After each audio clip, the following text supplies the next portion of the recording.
Wala, nagklase pa man ngayon ako. Wait na ako. Uy, tingin nga, di ka palit na kita. Ano lang ito rin nalagsita? Uy,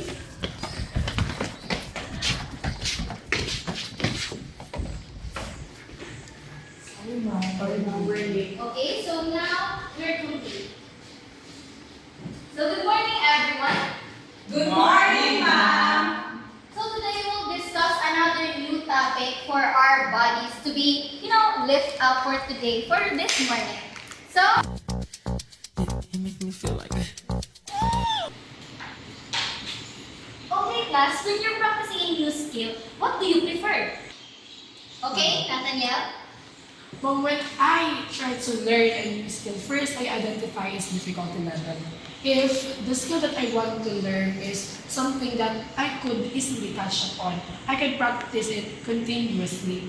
While if the skill I try to learn is somehow complex for me, I tend to break down all my parts so that it could be easy for me to integrate all of the parts of a specific skill. Okay, that's right. Thank you very much, Nathaniel Castillo. Anyone who wants to add? So far? Okay, thank you very much. So what Nathaniel discussed is the whole practice and the part practice. So whole practice is practicing a new skill continuously in a continuous sequence, and then the part practice is breaking down each part by practicing that skill. So today I will assign to you each subtopics for our topic. And let's first have John Ray for the skill and complexity and organization. Next one is Nathaniel for the skills, characteristics, and decision to the whole and part practices. And Orane for the practicing parts of a skill. And let's have Espino for the fractionalization. And then Cinco for the segmentation. We'll have, who's the absent? Miss Combate. Okay, Combate and Chad. Combate, tell them that Combate is for the alternation. Am I correct? Alternation approach to improving parts practices in the whole practice. Then Chad for Verana is the, yes? Mr. Dipas is also absent. Okay, Mr. Dipas and Combate is for them, okay, their group as one. Then Chad is the quotient and that's using Mimi. That's it. So, are this clear? Yes, Yes, ma'am. Okay, I will see you soon and I hope your subtopics will be having discussion and examples. See you and good luck. Yes, ma'am.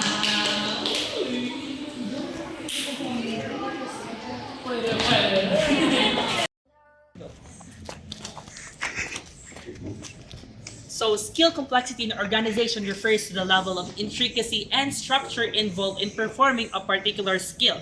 So, I will be giving you 3 examples of different level of complexity. First is the simple skill or with low complexity. The example of a simple skill or low complexity is walking. Kaya walking, you have to walk without doing anything. And next is the moderate complexity with moderate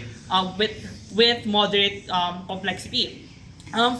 The example of moderate complexity is swimming. In swimming, you need to memorize the different techniques and also you need to practice the proper breathing.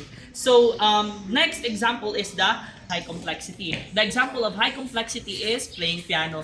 When you're playing piano, you need to memorize the song, the chords, and also you need to be ready your limb coordination because you need to practice finger movements. And in playing piano kasi, you have to be focused in order for you to successfully play the song. Skills, characteristics, and the decision to use whole practice and part practice. In learning a new skill, it is integral for us to identify the difficulty level of the specific skill we want to learn. So if the dance or the specific skill you want to learn uses a simple movements, we can use the whole practice wherein we can practice from finish to start and we can perform it in a continuous sequence. Example is this one.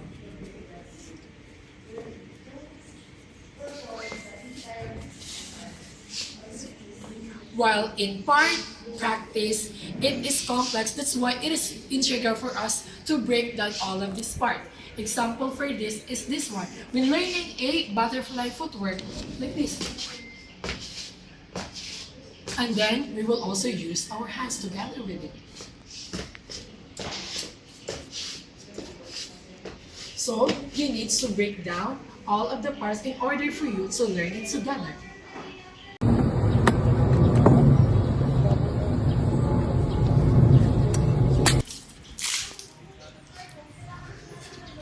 By practicing a part of skill is actually a helpful approach in improving your overall skill.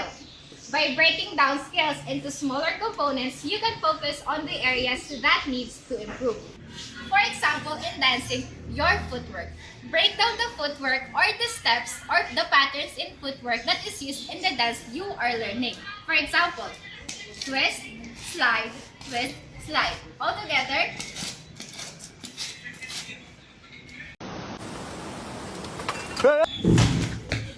Segmentation using progressive part method involves dividing complex skill into smaller and manageable segments. So when we say segmentation, it focuses on the choreography, arms movement, footwork, and the transition. Now, progressive learning method focuses on the facial expression, the synchronization, and the precision before linking it together. Now, integration is all about combining the segmentation and the progressive learning method to perform the skills seamlessly and with grace. Just like this. 1, 2, 3, 8. 1, 2, 3, 8, and 4, 5, 4, and 8.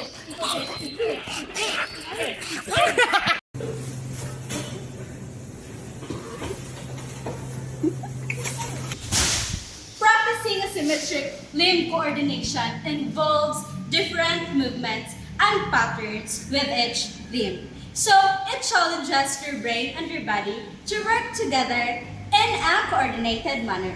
So activities like juggling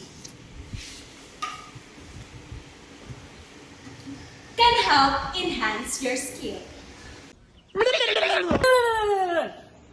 In an attention approach to involving part practice in whole practice, when we say part practice, it involves mastering individual sections before playing the piece, the entire piece. Whereas whole practice would entail practicing the entire piece from start to finish without interruption. For example, playing a piano, you have to make a step-by-step process in order for you to perform the piece, the entire piece successfully.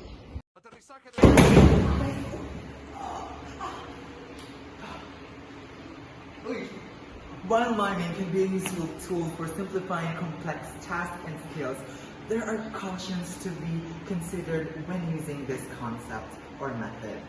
Miming involves using gestures and body movement to represent an action or a concept, providing visual and kinesthetic aid for understanding. However, there are limitations to miming as a simplification method that could impact learning outcomes. For example, in a mimed demonstration for a dance technique, a learner may not receive feedback on their form or execution, hindering skill improvement.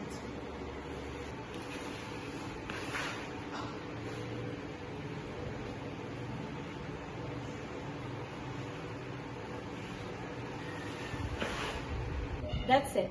This is Mcml.